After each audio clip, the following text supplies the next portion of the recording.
Today we're going to look a little more closely at validity. So we talked about the four principles or qualities of assessment that we use to gauge if assessment is effective, and we're going to focus on validity.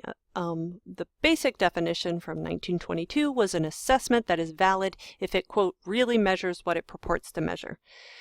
Well, I can memorize that, but what does it actually mean? We all think that our tests measure what we want it to measure. So I find that that's not very helpful, and I think Douglas stresses this as well in this quote. There is no such thing as a valid test, only tests which have been shown to be valid for certain purposes. So we have some other definitions, right? Validity refers to the degree to which evidence and theory support the interpretation of test scores entailed by the proposed uses. So in the beginning here it says refers to the degree to which, right? And that's kind of gives us the idea that this should be on a continuum. It's not valid, invalid, it's somewhere along the line there. And it also stresses that we have evidence and theory that support that interpretation that we're making. Now, I have some other definitions here so you can see what grooves, what makes sense to you. Validity is the extent to which the inference is made from the assessment results are appropriate, meaningful, useful in terms of the purpose, things like that.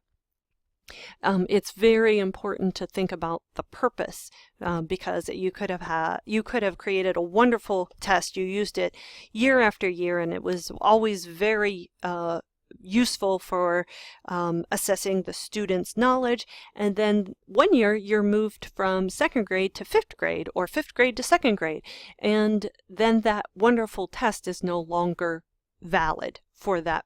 For the results that you take from that would not be valid. Hey, these second graders are not getting high scores, they must not be smart. Not if that's a fifth grade test. So we have to think about how we're interpreting the results. So one way we can break down this complex construct of validity is to break it into its parts. And one of the parts is content validity. The content validity is the performance on the assessment requires the targeted knowledge, skills, or abilities. And that means that the decisions that are based on the assessment would be sound or valid. Let's think about that. So say we have, we wanted to do an assessment of tennis competency, and we measure that with the time to finish a 5K.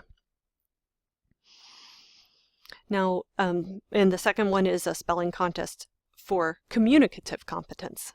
Do these assessments, does the performance on the assessment require the targeted knowledge, skills, or abilities?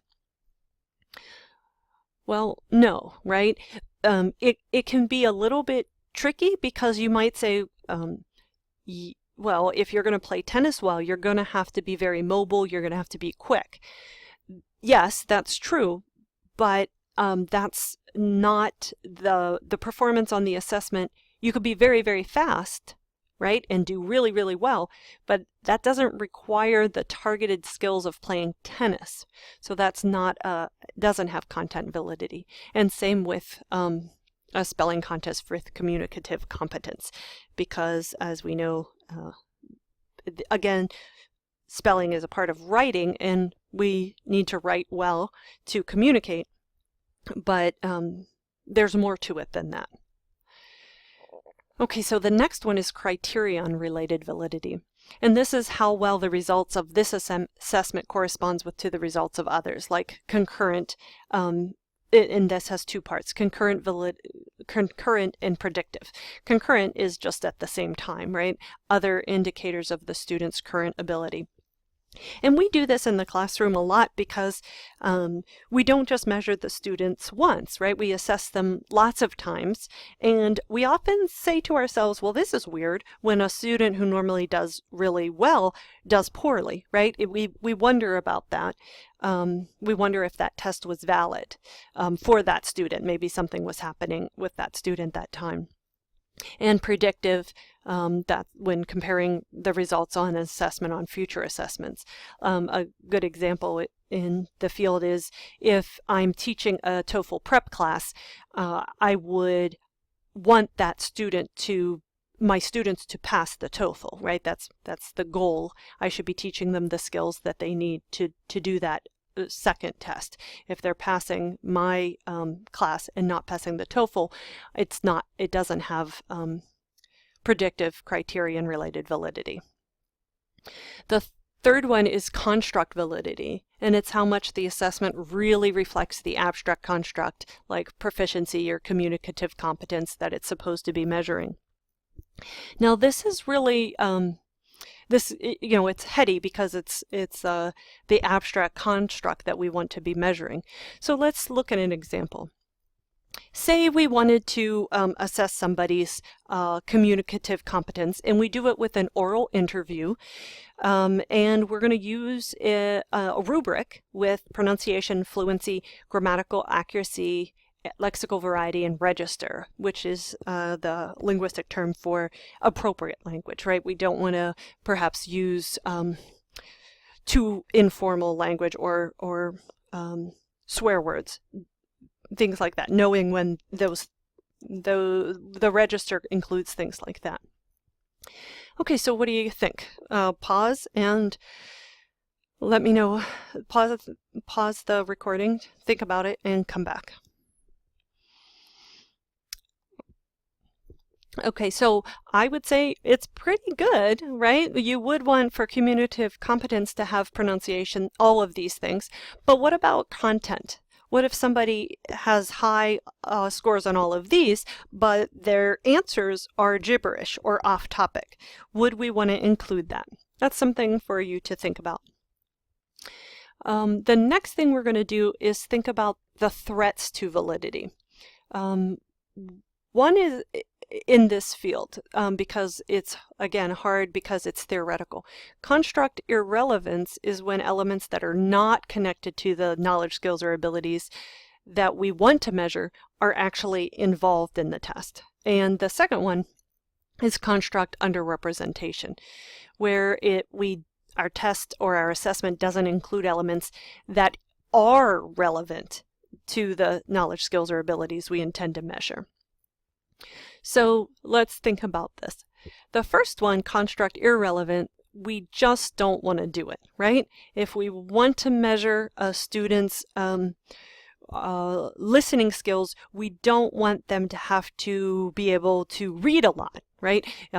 Reading shouldn't be a big part of that, as much as we can possibly control it. Because if we want to only measure listening, we don't want to have other elements. Construct underrepresentation. Now think about this figure as everything that the student needs to know or everything that we've taught. We don't want to we can, of course, create an exam or any assessment that measures every single thing. And when we pick and choose what we assess, we don't want it to be only the triangles or only the blues, whatever that might represent. Okay. So, and then the last one is face validity. How much do other stakeholders, like the parents and students themselves, think that the assessment is valid and that the score is relevant? And going back to what a definition of a test is, a method of measuring a person's ability, knowledge, or performance to infer their competence, you can see that that is construct validity, and face validity is in there as well in a given context, which is content validity, right? Construct, the person's knowledge, performance to infer competence in a given domain. Construct and face validity always kind of lays on top of there. Okay, so think about it. the rapper Macklemore has implied that the SATs are not valid because his SAT score was low, around 980, but he makes his living with words. So consider, do you think the SAT is valid? Pause the recording and come back. So if we consider content criterion-based and construct validity, the SATs are valid because the performance does require the targeted skills. There's a lot of vocabulary in the verbal section, and that's because you need a lot of vocabulary to read academic texts. And the decisions are generally sound because, for the most part, students that have higher SATs have higher grades in their first year of college.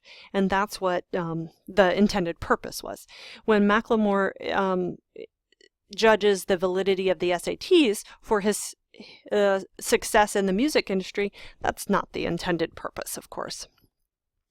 But we could make the argument that SATs do not have face validity, because I think a lot of people question that. So that's something to think about. Okay, let's do another one. Look at this and think about it, and when you're, take some notes on if you think that this is a valid assessment, and come back. Okay, so it's trying to assess the student's article knowledge, and it has them has the student put in some articles. So it seems like that's the task. So maybe it's pretty okay. So let's look at some more. This is, the context is an ESL course on vocabulary and reading for matriculated university students. These are students who are taking courses at the university, but they need some English support. And the curriculum calls for vocabulary tests based on the textbook readings and words from the students' own vocabulary logs from that they have picked up that they need. Look at this assessment and tell me if you think it's valid. So on this quiz, the instructor is asking for synonyms to write the vocabulary word that means almost the same as the given word. And you have to segment the word into syllables and mark the primary stress. So what did you think? Is it valid? Did you consider content criterion, construct, and face validity? Well, this assessment is problematic. Maybe writing the synonym is okay, but it goes off of validity when it asks for it to be broken into syllables and to mark stress. Marking stress and syllabification might help the person say the word, but the class is on vocabulary in reading, and although that might be helpful to know how it's said, that's not what should be assessed in a vocabulary and reading class. So how would we assess that? Take a moment and jot down some notes, and when you're, pause the thing and come back when you're ready.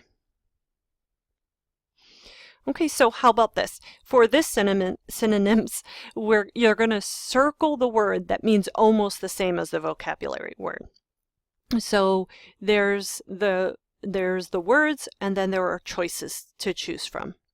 The given choices were either part of the given definition or on a previous vocabulary list. So it's important to know that the choices are words that are known to the student or that have been taught to the student.